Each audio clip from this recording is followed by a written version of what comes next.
La Fundación Voz del Centro presenta como un servicio público a Ángel Collado Schwartz en La Voz del Centro, un programa que educa sobre la historia, cultura y sociedad de Puerto Rico y el Caribe. Saludos a todos. El programa de hoy está titulado Roberto Burle Marx y su influencia en el paisajismo en Puerto Rico. Hoy tenemos como nuestro invitado a mi viejo amigo Gabriel Berris, que es una de las personas que más ha influenciado el paisajismo en Puerto Rico. Gabriel fundó una firma aquí en Puerto Rico que se llama Jardín Centro y ha estado trabajando en este campo toda su vida. Gabriel, me gustaría que empezáramos el programa explicando qué es el paisajismo y por qué el paisajismo es un aspecto importante en la sociedad. Hay una serie de definiciones de lo que es paisajismo y muchas difieren. Pero como yo veo el paisajismo, es una ordenación de la naturaleza. La fuente de inspiración del paisajista precisamente es la naturaleza. Para mí el primer paisajista fue Dios, que hizo toda la naturaleza, ¿no? Y entonces nosotros, utilizando esos elementos, entonces nosotros hacemos una composición que es la jardinería, el paisajismo. Utilizando los mismos, muchos conceptos de la arquitectura, se aplican en el paisajismo, lo que se llama el landscaping, que le dicen aquí, ¿no? Pero es el paisajismo. ¿Y por qué es importante para una sociedad? Bueno, yo creo que una ciudad sin paisajismo sería algo sumamente triste. Por eso que los arquitectos, hay una serie de arquitectos aquí en Puerto Rico que le dan mucha importancia a esto. Y entonces dejan que el paisajismo entre en sus estructuras, que haga un balance entonces entre el cemento y las áreas verdes, ¿no? Y son muchos los que están aquí que hacen ese tipo de equilibrio. Los españoles usan el paisajismo también, ¿verdad? Bueno, sí.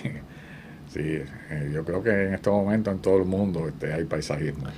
Porque ellos cuando estuvieron aquí en Puerto Rico, y aunque no desgraciadamente no tenemos mucha información sobre el uso que ellos le daban al paisajismo, sin embargo ellos en España y particularmente la influencia árabe, los jardines de la Alhambra, en Granada, o sea, era un aspecto importante en la vida de ellos, ¿correcto? Exacto, correcto. Ahora, cuando llegan los norteamericanos aquí, que traen una arquitectura distinta, que ahí que traen a Necodoma, que hace la casa de Giorgetti, que se entiende que es la mansión más importante que ha habido en Puerto Rico a principios del siglo XX, y había unos jardines extraordinarios. Tampoco ahí hay mucha información sobre esos jardines.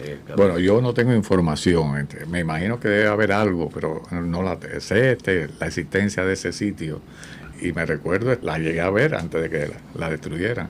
En aquel momento no tenía muchas áreas arregladas bien, ¿no? En ese momento que yo la vi. Yo creo que quizás de los tiempos españoles, los jardines que todavía se mantienen son el de Casablanca, ¿verdad? Que con la fuente, y los de la fortaleza también. Bueno, las fortalezas han sido muy modificadas durante el tiempo. Siempre, no sé si se modifican cada cuatrenio, pero siempre han tenido modificaciones. ¿Y el Jardín Botánico de la Universidad de Puerto Rico, de cuándo data eso? Obviamente del siglo XX. Sí, el Jardín Botánico, desde el punto de vista paisajista, tiene unas áreas. Normalmente los jardines botánicos son colecciones de plantas, de árboles. Siempre yo he pensado que se deben hacer el Jardín Botánico debería tener más también una inclinación paisajista, no solamente que la gente vaya a ver una colección, sino que vayan a ver también el uso de esas plantas paisajísticamente.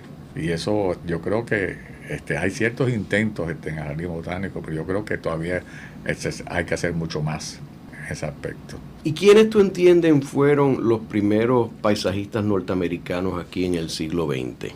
Bueno, yo en realidad lo que conozco, porque no soy un experto en historia, ¿no?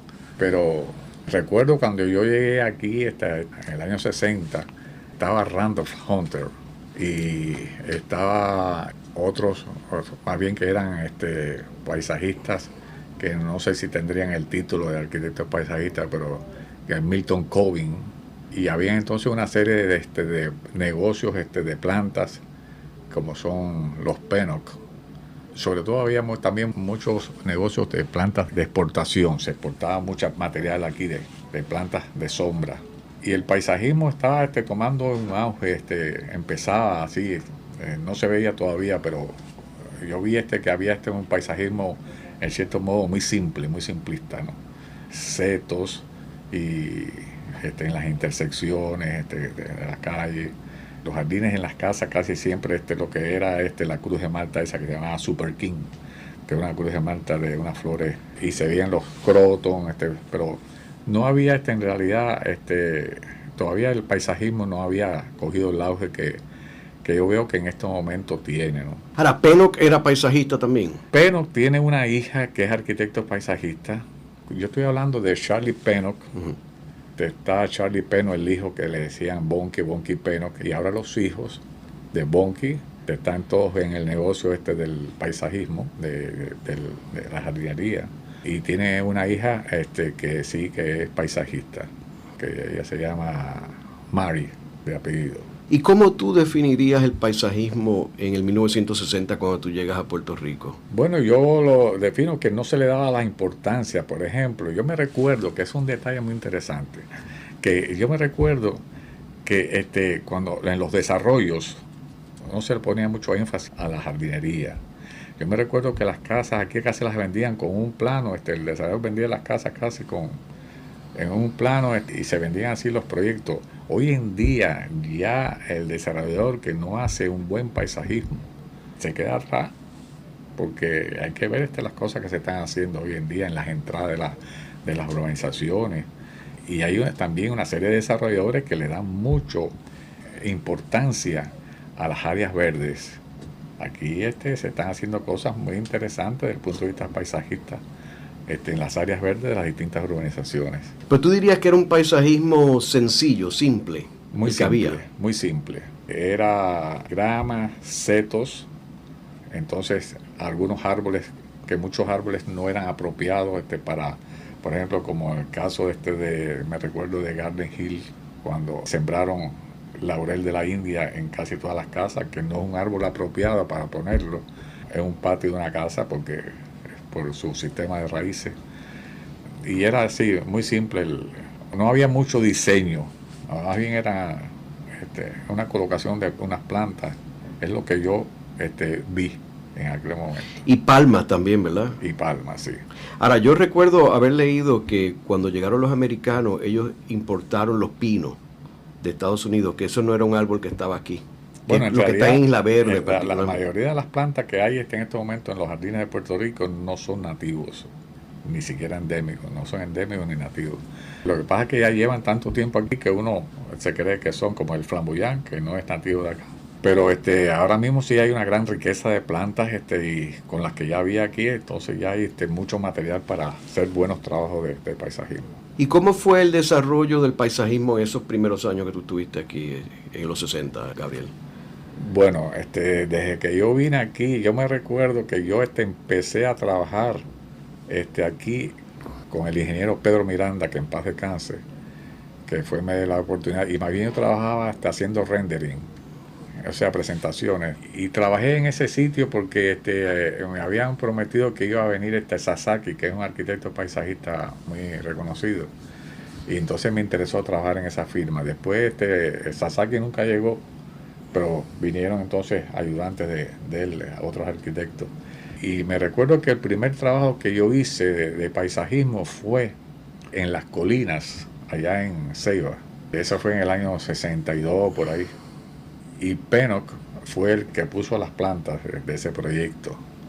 Y me recuerdo también que el primer trabajo ya que hice cuando yo entonces me puse a trabajar por mi cuenta, fue en una compañía de seguros que se llamaba la Franklin, que estaba en la avenida Muñoz Rivera, que Víctor Breger era el presidente de esa firma.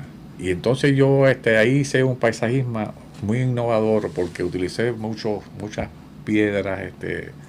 Fue un trabajo de impacto en aquel momento en Puerto Rico. Muy atrevido, que paraba el tráfico, la gente se ponían a mirar qué cosa era aquello. Y yo lo hice a propósito porque el trabajo en piedra, uno tiene que saber cómo colocarlas, porque el impacto es inmediato. Tú no tienes que estar esperando que la planta crezca. O lo pusiste bien, o lo pusiste mal. Y eso fue el trabajo ese que yo hice así, me recuerdo que fue como que demostrando lo que uno podía hacer. Era una manera de demostrar rápido, que no había que estar esperando. Bueno, esperen que ese arbolito crezca o esa palmita crezca, ¿no? Sino ya uno quería demostrar rápidamente la profesión mía, ¿no? De paisajismo. Y ahí empecé entonces, y fue un proceso de ir entonces cogiendo unos trabajos tras de otro, y entonces eso yo creo que fue una semilla que entonces la gente fue viendo, entonces eso es como una bola de nieve, ¿no? Que va creciendo, y así empezamos a hacer los primeros trabajos, el Citibank, aquí y allá. ¿Y tenía que importar plantas de fuera? No, aquí había plantas. Estaban, ya te digo, los penos, estaba ahora no me recuerdo el nombre de otro señor que estaba por allá.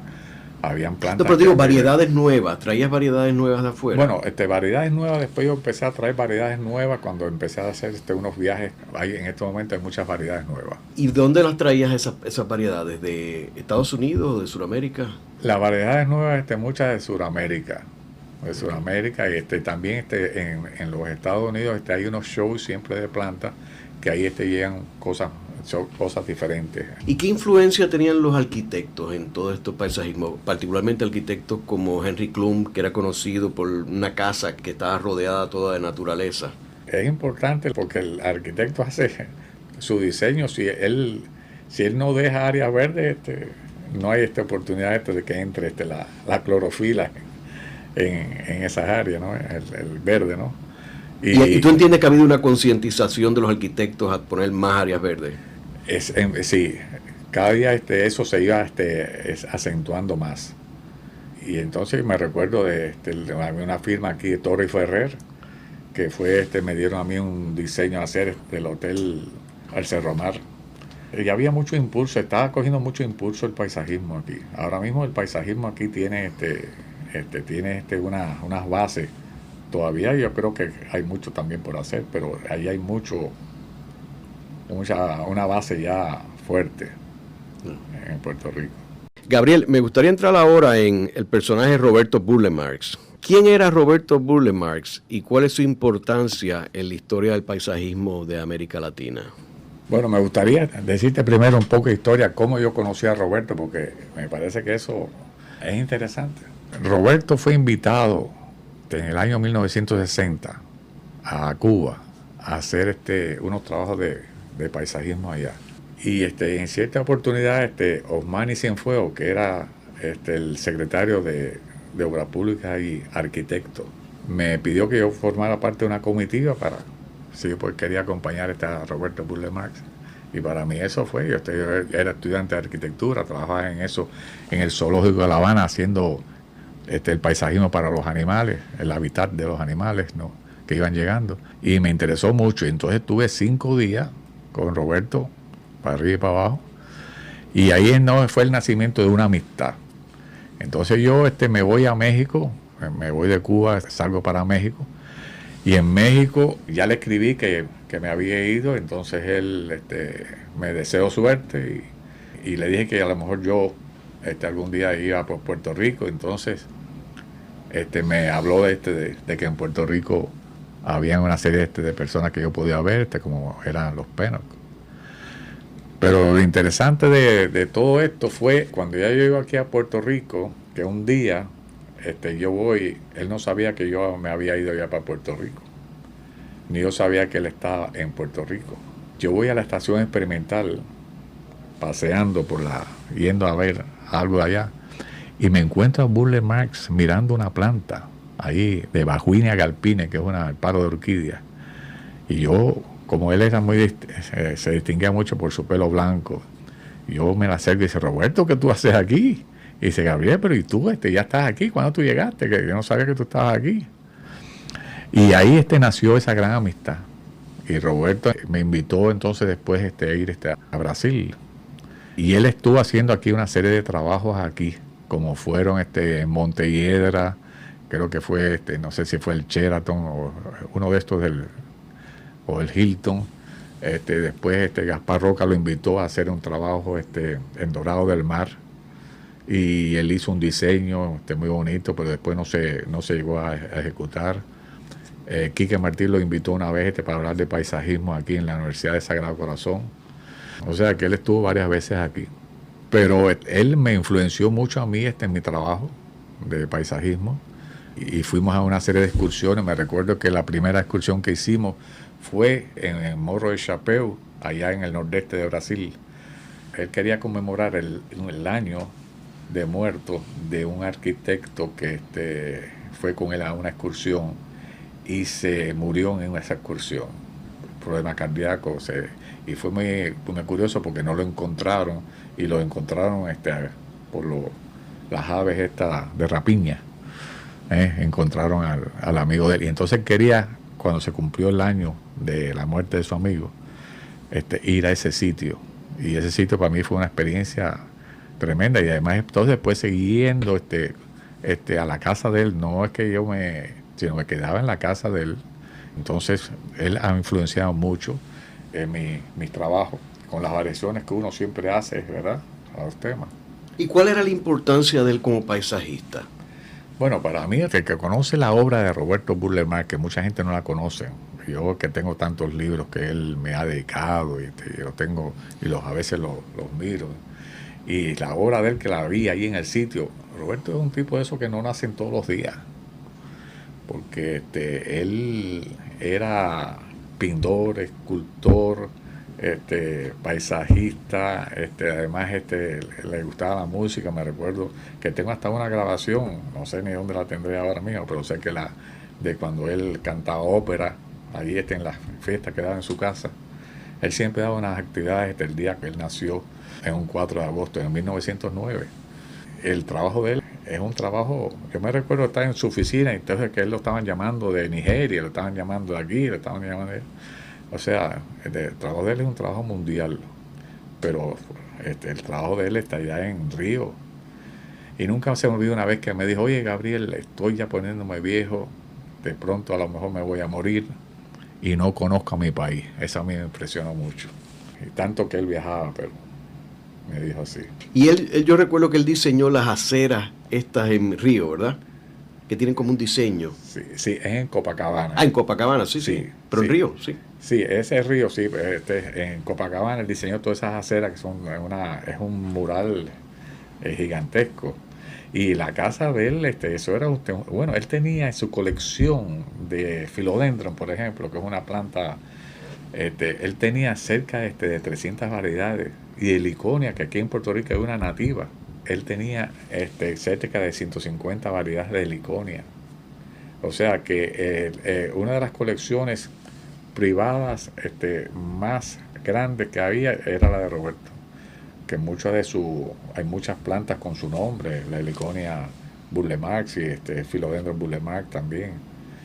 Y para mí fue, yo entonces ahí me quedaba con él ahí, él viéndolo pintar, y a veces me decía: ¿qué te parece? Y yo lo veo muy bien, y le opinaba, y fue una gran experiencia. Cuando él murió, fue muy triste para mí esa muerte, porque se iba algo especial en mi existencia. Entonces, ahora, ¿tú dirías que su especialidad era en términos de el trópico? El tipo de planta trópico. Sí, completamente. Él no trabajaba nada que no sea trópico. Él descubrió, es una cosa curiosa, él descubrió las plantas de Brasil en Alemania. Él estuvo viviendo 2 años en Alemania, y en el Jardín Botánico de Berlín él vio plantas de Brasil, y entonces se interesó por las plantas de Brasil allá en Alemania. Y cuando regresó enseguida se metió en la escuela de Bellas Artes, estudió arquitectura, estudió canto. Él era un tipo... Una de las cosas que a mí me impresionó mucho en aquella excursión, lo cuento, porque una vez que estábamos reunidos ahí después de un descanso en la noche, y había mucha gente que iban a ese sitio porque es un lugar muy interesante desde el punto de vista botánico, y entonces yo lo vi a él hablando en 5 idiomas con las distintas personas que estaban alrededor de él. Es un tipo especial. La actividad que él daba el día 4 de agosto, venía gente de todas partes del mundo. ¿Y él trabajaba en Europa también, en Asia y en Estados Unidos? Él trabajó en Estados Unidos, trabajó y también hizo trabajos en África. Él se hizo muchos trabajos así. ¿Qué él opinaba sobre los jardines asiáticos, particularmente los japoneses? Yo en ningún momento vi el trabajo de él con influencia asiática.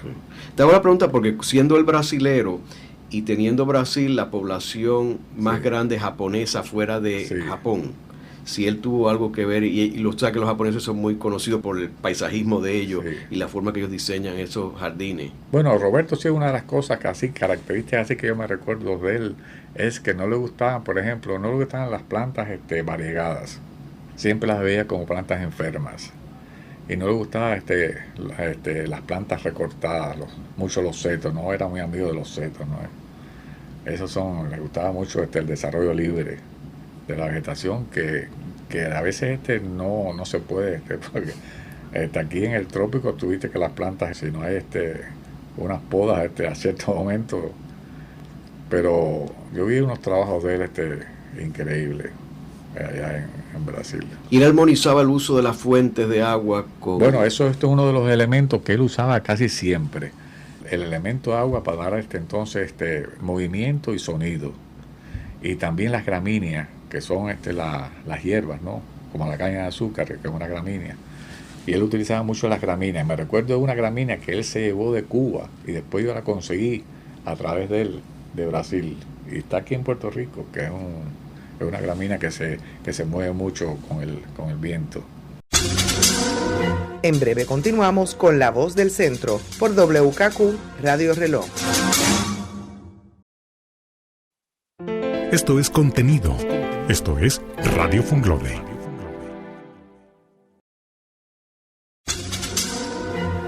Están escuchando a Ángel Collado Schwartz en La Voz del Centro. Ahora pueden accesar a toda hora y desde cualquier lugar la colección completa de un centenar de programas transmitidos por La Voz del Centro mediante nuestra página cibernética www.vozdelcentro.org. Continuamos con el programa de hoy titulado Roberto Burle Marx y su influencia en el paisajismo de Puerto Rico. Hoy con nuestro invitado Gabriel Berris, uno de los principales paisajistas en Puerto Rico.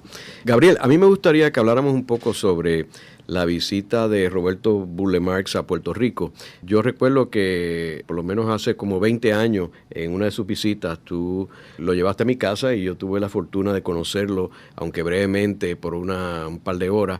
Y a mí me impresionó como un hombre muy sabio, un hombre muy sensible y con una agudeza en términos de captar las situaciones de los distintos sitios donde él iba a visitar. ¿Qué impresión él se llevó de Puerto Rico? ¿Qué él decía sobre Puerto Rico en términos de planificación y el uso del paisajismo aquí en Puerto Rico? Recuerdo que él le preocupaba mucho, ¿verdad?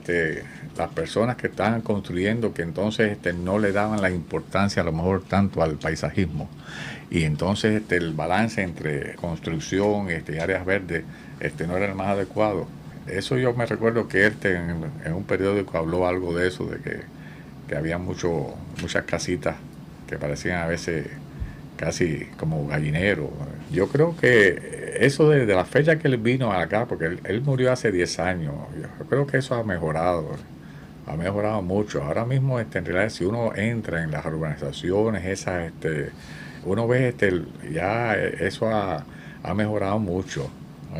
Y hoy en día el que no tiene en cuenta eso de dejar áreas verdes no va para ningún lado. Gabriel, ¿y cuál tú dirías fue su herencia más grande? Bueno, a mí me dejó una gran herencia, porque simplemente yo he trabajado mucho aquí y entonces he estado muy influenciado por su trabajo. Y no porque yo copie, sino porque en realidad a mí me gustaba lo que él hacía. Y esto es un problema de vibrar en la misma onda. Yo me recuerdo en las excursiones, por ejemplo, en una excursión que había una sobrina que quería estudiar arquitectura paisajista. Y un día me dice, esta sobrina mía digo una palabra que no sirve. Fíjate como no vibra como vibramos nosotros cada vez que vemos algo, que gritamos y vemos esto. Y en esas excursiones uno lo que se iba alimentando con esa topografía y esa vegetación que igual aquí. Yo, por ejemplo, aquí cuando yo voy al municipio de Florida y veo esos mogotes, esas agrupaciones de palmas en las paredes, y eso es lo que le sirve a uno de inspiración en los trabajos que uno hace. Y me recuerdo en los viajes eso era muy interesante porque siempre íbamos buscando plantas. Y una vez un botánico que era con nosotros, Álvaro, me dice: oye, Gabriel, tú no pares el convoy, o sea, el grupo, si no es algo verdad, porque enseguida te caen encima, te empiezan a hacer burla. Y entonces de momento yo le digo: paren. Y dice: Gabriel, ¿tú estás seguro que hay algo? Y dice: he visto a lo lejos un grupo de orquídeas. Y me dice él: oíme, ¿tú estás seguro? Y me dice: sí, estoy seguro. Hemos parado el convoy, eso era un humedal, y allá al final, allá como casi a 75 metros, había un árbol. Y yo le dije: mira, aquello que está ahí, eso, son orquídeas. Van a buscarla y mira. Cuando han traído aquello, porque era un árbol que se había secado, y entonces cortaron el árbol y trajeron, era Ionopsis, que es una orquídea la familia de los angelitos aquí de Puerto Rico, pero que era una masa completa, rosada así. Bueno, había una exposición en ese mismo weekend de orquídeas en Río de Janeiro, y se ganó un premio como el espécimen así de la naturaleza más impresionante. Y todo eso uno lo alimenta. Por ejemplo, ahora mismo yo tengo una serie de proyectos, siempre unas ideas. Yo he estado siempre innovando el paisajismo aquí, siempre haciendo. Y hay muchos muchachos jóvenes que yo sé que dicen: déjame ver qué está haciendo Berry ahora, y yo me siento halagado con eso, ¿no es? O sea, no me molesta, como es natural. Y hay mucha gente joven buena que están surgiendo en estos momentos que yo creo que va a ser muy bueno para el paisajismo en Puerto Rico. ¿Y qué pasó con la casa de Roberto Burle Marx en Brasil? Bueno, Roberto tenía ahí una casa, tenía una hacienda, el sitio, como ellos le llaman ahí las haciendas esas. El sitio de Roberto tenía como 100 cuerdas. Tenía un río muy pedregoso, muy saltarín. Y entonces sus colecciones eran exquisitas. Las colecciones que él tenía allí. Era un museo, era un jardín botánico. Y entonces él era soltero, pero no se había casado. Y entonces una de las cosas que él hizo muy buena fue que en un momento dado, en vida, él donó todo eso al gobierno de Brasil. Y entonces hay una fundación. Hoy en día, si el que quiera ir allá, eso es en Barra de Guaratiba, yendo de Copacabana hacia Sao Paulo, hay el sitio ese que es San Antonio de Albica, que es el sitio de él, porque él compró esa finca que tenía una iglesita, una capilla, una iglesia, y la gente del pueblo iba ahí a la misa. Yo me recuerdo ver los domingos la gente yendo a misa. Y entonces cuando él muere, ya eso estaba arreglado, que eso ahora mismo es una fundación que yo creo que uno de los que era socio de él, José Tabacos, creo que es el que está a cargo del sitio, y uno lo puede visitar ese lugar. Y está la casa de él, donde él vivía, que tiene un balcón al frente muy bonito, antiguo, en tejas, toda la colección. Me recuerdo de Frangipani, que es un árbol que aquí se ve, las plumerias. Tenía una colección que había traído de Hawái, extensa. Era un sitio que uno no se cansaba de ver. Y las actividades que daba él, el día 4, cuando era él las preparaba porque se las disfrutaba mucho. Las actividades. De hecho, yo me recuerdo que el año que él se murió, el año anterior, nosotros tuvimos una excursión juntos. Y fuimos a la excursión el día de su cumpleaños, porque yo le decíamos que por qué mejor no hacía una excursión que esa fiesta, porque él gozaba mucho de la excursión. Y una botánica nos ha llevado a un sitio que él quería, esa señora quería que él viera eso. Mira, ya él estaba medio cojo, y entonces a cada rato me decía: Gabriel, falta mucho. Y yo le dije: yo creo que sí, pero vamos a seguir. Y cuando hemos llegado al lugar, aquello era una cosa, unas piedras gigantescas que parecían como unos proyectiles, y entonces unas plantas que se llaman velocias, que nada más que las hay en Brasil y en una parte de África, con flores blancas, que aquello él se quedó pasmado. Dice: cuando llegue a Río, yo voy a ver para que esto lo hagan un parque nacional. Y enseguida él se puso en comunicación. Después él se murió al año siguiente. Fue a la excursión esa casi ya medio enfermo. Gabriel, ¿y cómo tú describirías el proceso de crear un paisaje? No, eso es bien interesante. Primero uno tiene que, para crear un paisaje, uno tiene que estar muy claro en todo lo que colinda el paisaje ese, ¿verdad? El paisajismo se utiliza para tapar cosas feas. El paisajismo se utiliza para resaltar cosas bellas. Cuando uno ve un flamboyán, ¿verdad? Dice qué bonito ese flamboyán, pero cuando uno ve 50 flamboyanes juntos, ya la cosa, pararse a mirarlo, ¿no? Y yo siempre sueño con muchas cosas que en realidad no se están haciendo, porque normalmente el paisajismo en las urbanizaciones, la gente no trata de que sea un paisaje continuo, sino más bien cada uno hace entonces lo suyo. Y yo siempre pienso que el paisajismo en un sitio así, donde hay una serie de residencias, debe haber una continuidad, que haya un enlace, que siempre, por ejemplo, si el vecino puso estas plantas en su sitio, tú pones también para que entonces no haya un cambio brusco y que haya una secuencia. Roberto hacía mucho eso, lograba carácter. Cuando tú pones una cosa, no pones una, sino tú pones entonces un grupo, agrupaciones. Las agrupaciones son las que él era un maestro en las agrupaciones. Yo también sueño mucho con por ejemplo, los frutales, la gente tenga frutales en su casa, pero que entonces los frutales no los siembren, sino siembren en las mismas colindancias para que entonces haya unos intercambios de fruta y sea entonces la fruta un elemento para hacer amistad con el vecino. Porque si tú tienes limones, tú nada más que te vas a necesitar 10 limones. Y si tú tienes 100 limones, pon el árbol no para escoger todas tus frutas, sino para que algunas frutas caigan del otro lado.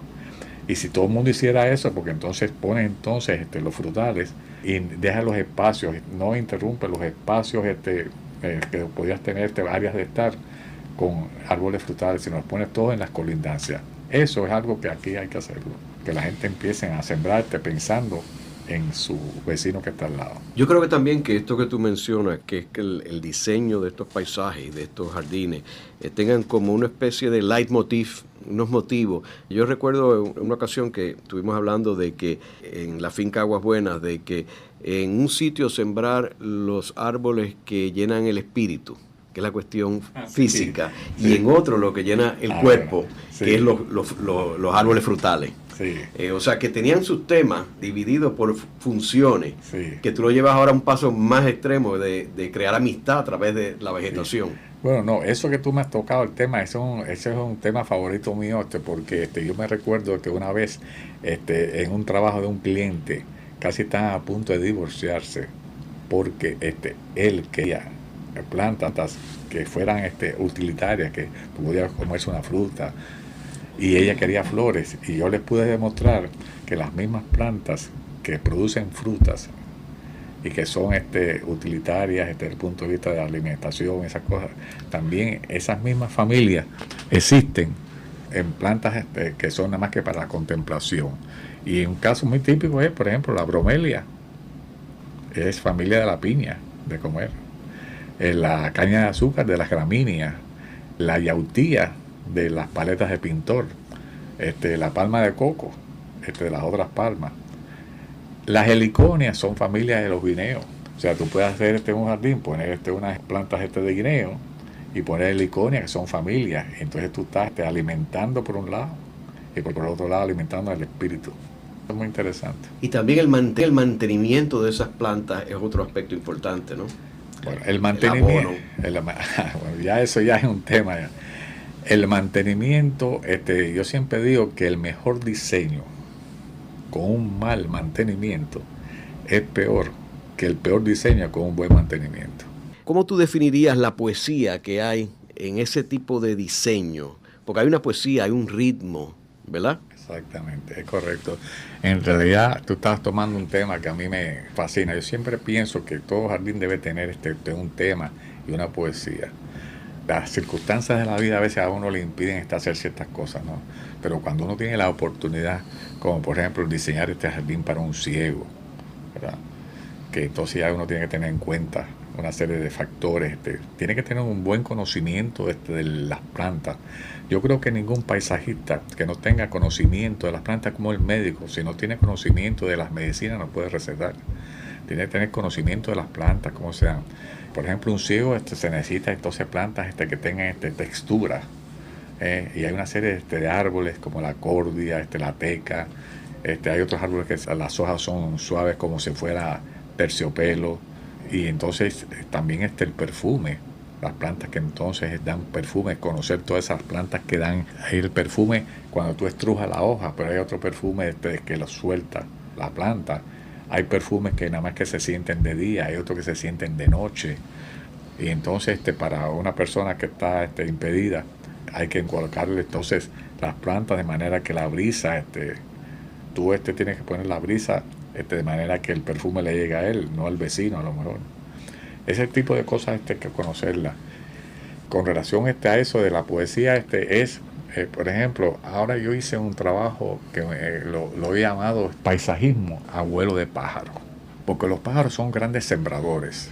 Entonces, en ese proyecto yo me imaginé, por ejemplo, que una palma real le dijo a un flamboyán: dame tus flores, que yo te voy a dar mi altura para cuidarte.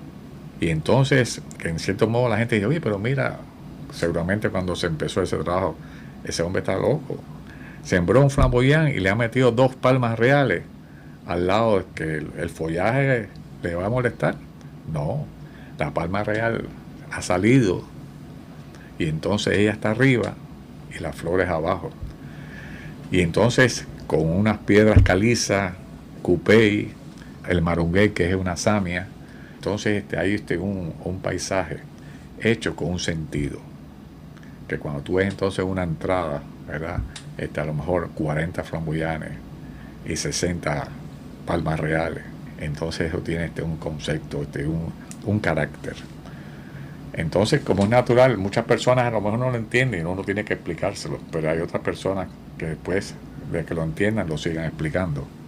Ahora mismo yo hice un trabajo, puse en un sitio muy reducido 7 ceibas. Ese hombre está loco. No. La idea es que las ceibas, las raíces, se unan y en un futuro, que yo no lo voy a ver, dentro de unos 50 o 100 años, los niños van a jugar en ese laberinto de raíces. O sea que uno tiene que ir haciendo conceptos, tiene que ir haciendo poesía.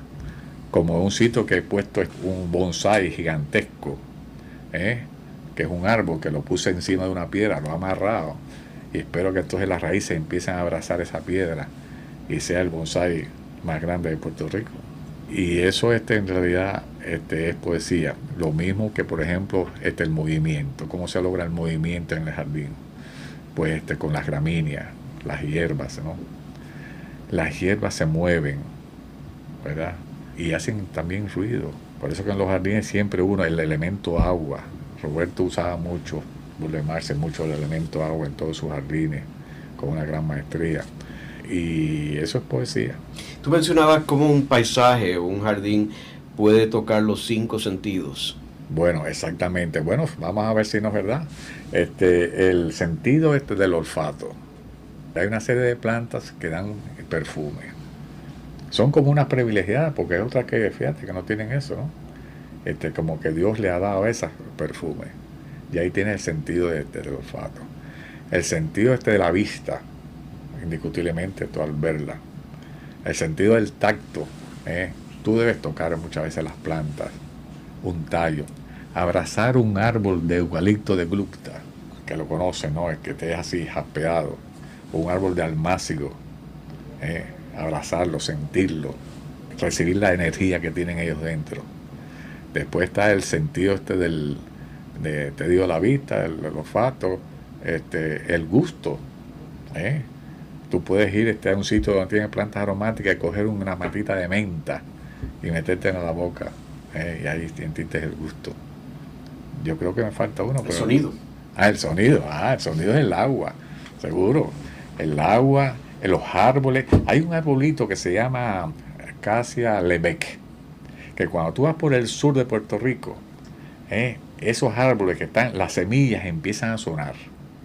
Y tú sientes exactamente como en un gran asamblea el aplauso de la gente. Y son las semillas que están haciendo así. Ahí tienes el sonido. Y el sonido es importantísimo. Y yo creo que entonces una persona que diga, bueno, pues voy a hacer un jardín que tenga mis 5 sentidos, ya tiene entonces una misión ahí interesante, cómo resolverlo, ¿verdad? O sea, que un paisajista en realidad es un artista. Ah, sí. Porque en realidad un paisaje, por ejemplo, tú vas al Yunque, Sí. ahí tienes un paisaje natural. Sí, exactamente. ¿Ok? Y entonces lo que está haciendo el paisajista se convierte en el artista. Y está haciendo una pintura que coge los distintos colores y lo está plasmando en un lienzo. Totalmente. Y tú lo estás haciendo, pero con un paisaje. Exactamente. Eso que tú has dicho es muy cierto. Por eso que a veces yo me incomodo, por ejemplo, si en un paisaje que yo he hecho, entonces empiezan a hacer cambios sin consultar. No quiere decir que no se pueda hacerte un cambio en un paisaje. Igual que uno no se atreve en una pintura de un artista de aquí, decir, mira, yo le pondría eso un amarillito más, y se debe respetar. El paisajismo es viviente, no como el diseño de interior, por ejemplo, tiene una diferencia con el paisajismo muy grande, que tú el diseño de interior, tú pones tu elemento, ¿verdad? Y eso se mantiene estático. Tú puedes cambiar a lo mejor un cuadro de un lado para otro, pero ellos en sí, tú no le puedes decir a una persona, mira, no se preocupe, si no le gusta esa alfombra, no se preocupe, dentro de 5 días tú vas a ver que se va a poner bonita, ¿no? El paisajismo, por eso que las plantas están creciendo mientras uno está durmiendo. Ellas están en overtime siempre. Y entonces es cambiante. Por eso yo tengo una frase que digo que el agua, las plantas y las damas son las traviesas impredecibles. Incluye las damas porque eso a nosotros nos gusta que sean traviesas, ¿no? Y el agua, a veces yo me recuerdo de una fuente que tenía una filtración y no había forma de por dónde el agua se salía, ¿no? Por eso que son cosas cambiantes. De hecho, algo que yo creo que también es fabuloso son los jardines submarinos. Ahí sí que, pues eso es como la naturaleza los trajo, ¿verdad? Pero que yo creo que es uno de los espectáculos más extraordinarios. Tuviera un jardín submarino con las distintas plantas, con el distinto movimiento que el agua mismo le da, y los corales, los colores. La medusa. O sea que agua viva, ¿no? Sí. O sea que tiene una poesía también extraordinaria, y eso sí que es natural, porque eso el hombre no lo ha tocado, ¿verdad? Y no lo puede tocar, y no lo puede hacer.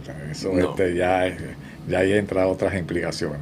Correcto. Sí. Gabriel, y en términos del presente y el futuro del paisajismo en Puerto Rico, que es algo que hemos visto que ha afectado mucho al urbanismo en Puerto Rico, y tú mencionaste que comparado con el 1960 hay más concientización en términos del paisajismo, pero ¿cómo tú lo ves a largo plazo ese desarrollo aquí en Puerto Rico? En estos momentos, como yo veo el futuro, ¿verdad? El paisajismo tú lo tienes que dividir un poco, porque no es lo mismo que el paisajismo que se hace a nivel en las áreas privadas. El que más a mí me está preocupando en estos momentos es el paisajismo público, porque ese es el que yo creo que está más abandonado. Y te voy a explicar.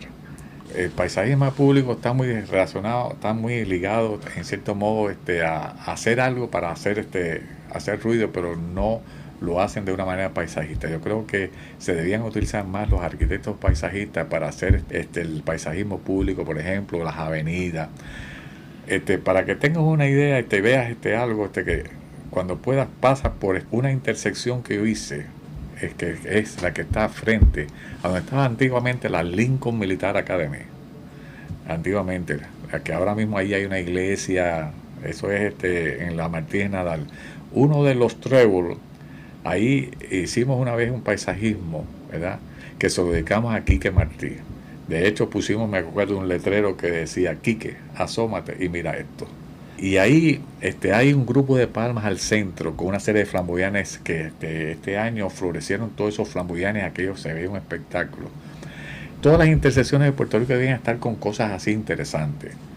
Aquí lo que están sembrando es unas cuadrículas ahí, le dice, mira, pongan 200 árboles ahí, pero sin un diseño paisajista. Eso yo creo que es lo más importante. Y hay que olvidarse en estos momentos un poco de la jardinería baja. la chiquita, porque no hay dinero para mantenerla. Pero sí se podían estar haciendo agrupaciones interesantes, porque si tú vas a sembrar 7 árboles, no los tienes que sembrar en forma, digamos, rígida. Tú los puedes dar como si hubiera estado en la naturaleza. Y entonces hacer las agrupaciones de 7, 5, 3. Hubo un trabajo que se hizo en la avenida la 199, que fue un trabajo que me recuerdo que se hizo con Quique Vila, que fue un trabajo muy interesante, donde se pusieron agrupaciones de palmas. Esas ya no existen casi ninguna de ellas, porque en los carros los tumbaban. Y yo siempre pienso que cuando entonces un carro tumba un árbol, esa persona debe ser responsable de volver a sembrar ese árbol. Y yo creo que hace falta hacer mucho trabajo en el paisajismo, porque tú vas a ciertas ciudades y tú ves las cosas que hay. Cuando tú ves el aeropuerto de Miami, en los distintos aeropuertos y en todas las ciudades, aquí hace falta sembrar más utilizando arquitectos paisajistas en las áreas públicas, porque en las áreas privadas es otra cosa, ¿no? En el programa de hoy hemos discutido la importancia del paisajismo en Puerto Rico. Hemos hablado del personaje Roberto Burle Marx y cómo influenció el desarrollo del paisajismo en Puerto Rico a través de Gabriel Berry, que ha sido la persona que ha impactado más el paisajismo en Puerto Rico en la segunda mitad del siglo XX. Colaboran en la dirección técnica Ángel Luis Cruz y Ezequiel Cabán. En la producción, Isabel Pichardo y Nidia Suárez. Los invitamos a sintonizarnos la próxima semana a la misma hora en La Voz del Centro por WKQ Radio Reloj.